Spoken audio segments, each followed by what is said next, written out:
Mga kalakbay, nandito ngayon ako sa Binondo, Manila, sa may SSS. Mag-aasikaso ako ngayon ng pension. Kailangan natin to kasi at least meron tayong darating buwan-buwan kahit sa maliit na halaga.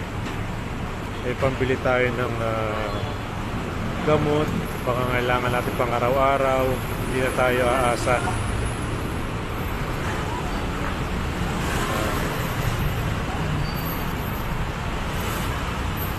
Kaya yung mga kabataan ngayon na magtisimulang magtrabaho,